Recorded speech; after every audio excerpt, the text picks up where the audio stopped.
John Janasco. I'm Xochitl Bernadette Moreno, and this is The Lowdown on Wood Street, a show dedicated to sharing news and perspectives from the unhoused community at 1707 Wood Street.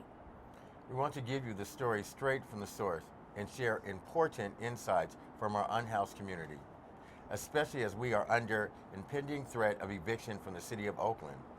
We also want to highlight how the work we're doing here helps our community as a whole and offers ways for people to get involved.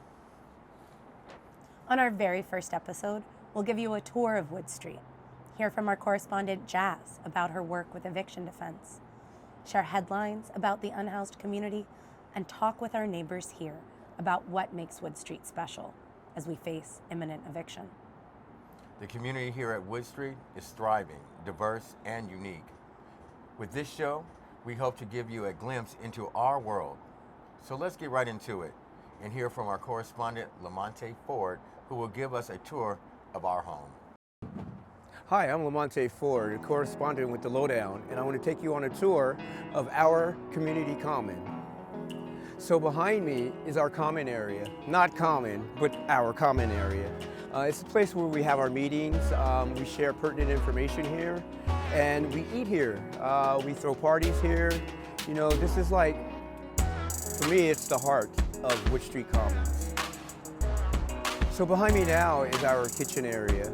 This is a place that we feed our bellies. We have a lot of donators that come, and at first we didn't have a place to put the food. So we designed this area so that we can have a place to house the food. It's very important to this community, and we all pitch in to keep it clean.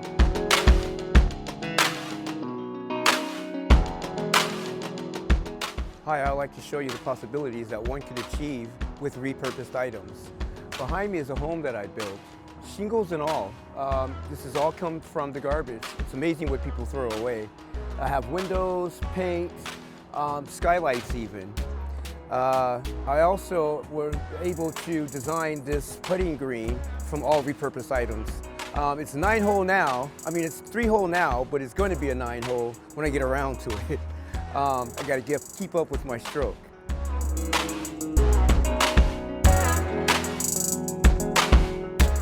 So keeping with repurposed items, I've also collected tools, and it's my hope that this will be the tool library section for this area. Residents need tools in order to fix their homes or bikes or whatever.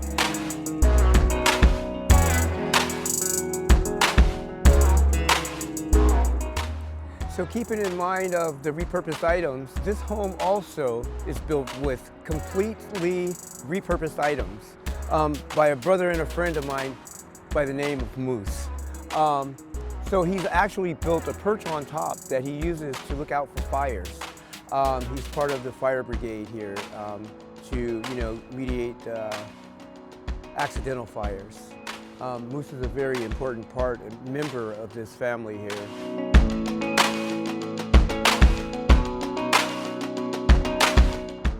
So it gets a little depressing out here sometimes, and one needs to expel that emotion. I like to come to this park. It's called LaMonte Park. I run here, I do my meditations here, do yoga here, and just off to the back, I also get water from here. It's just a great place to come to relax your mind.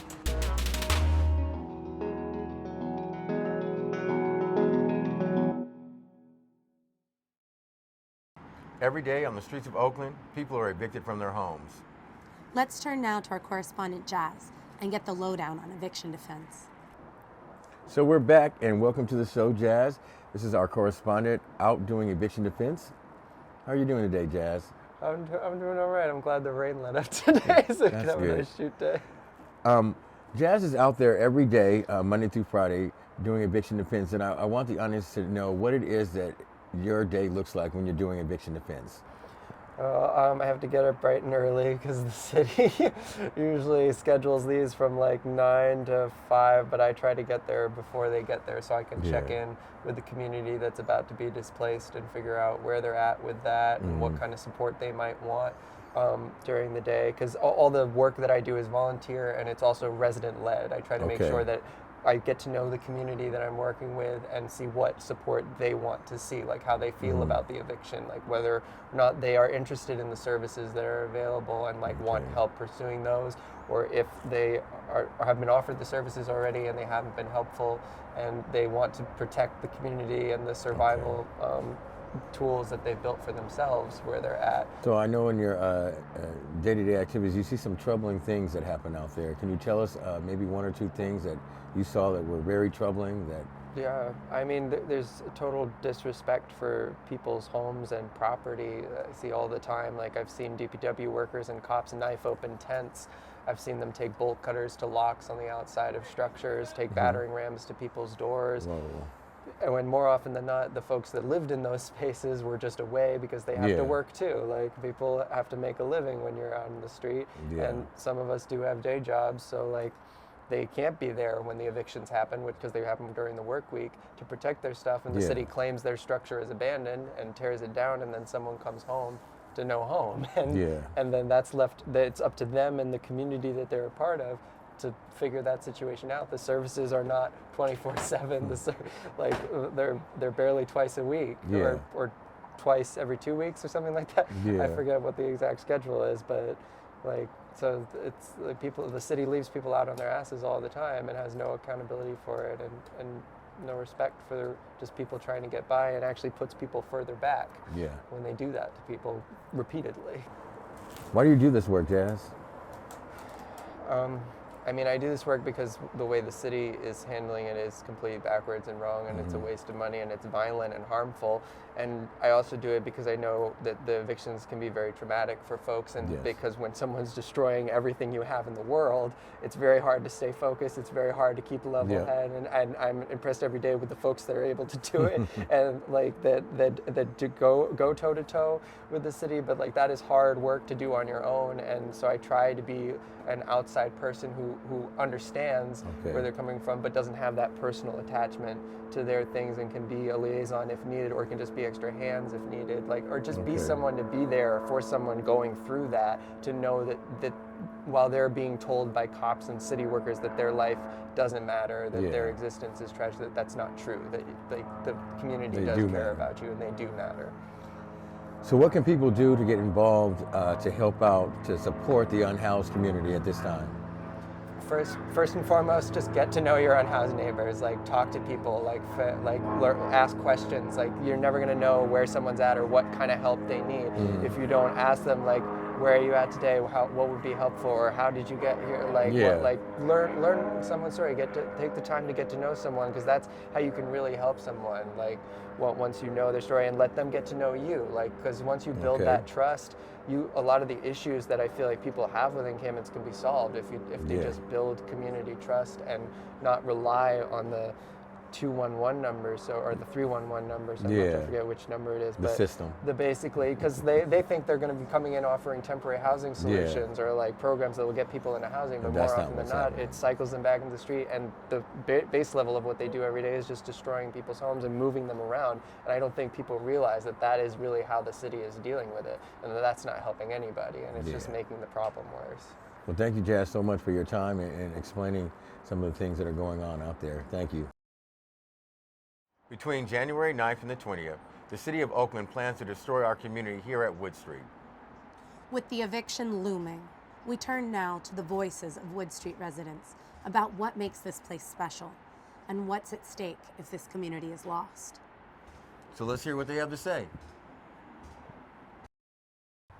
It means an opportunity to actually try and reintegrate with society. It means a opportunity to be in touch with other people that feel the same way, like other unhoused people who also want to try and get themselves together, be functional in some way, or to help others who are struggling as well. It means easy access to donations. I wouldn't be able to eat if it wasn't for this place. We triage people, we give people a lot of different kinds of support here. There's a community kitchen, there's a free store, there's a central space where the neighborhood can bring donations, and it's already set up to where food donations go to the kitchen and people know that they can come and pick up there. We have a lot of resources here, and our best resource is the community and the neighborhood and the people who are listening. It means a lot. We've been here for a very long time, and we've been watching people leave, we've been watching them go, and we're the last ones standing now. And we're trying to show them that it can be done here by keeping it clean. But some of the people don't want to listen, and some does. But we are showing them that people are not scared to come see us now, and they're coming down here. And basically, what we need is land. We teach, because the way they're doing it, everywhere they put us, they take us out.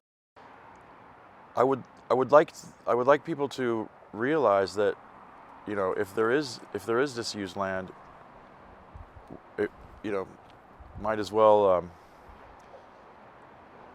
be on it. You know, I wonder like what the city has planned for this land. I'm sure land around here is really expensive. I understand, but it seems like this could be a thriving community.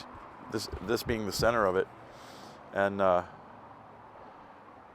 think we're starting to get people's ear about that. I've been here so long. It means a lot to me and a few other people because we've been here so long.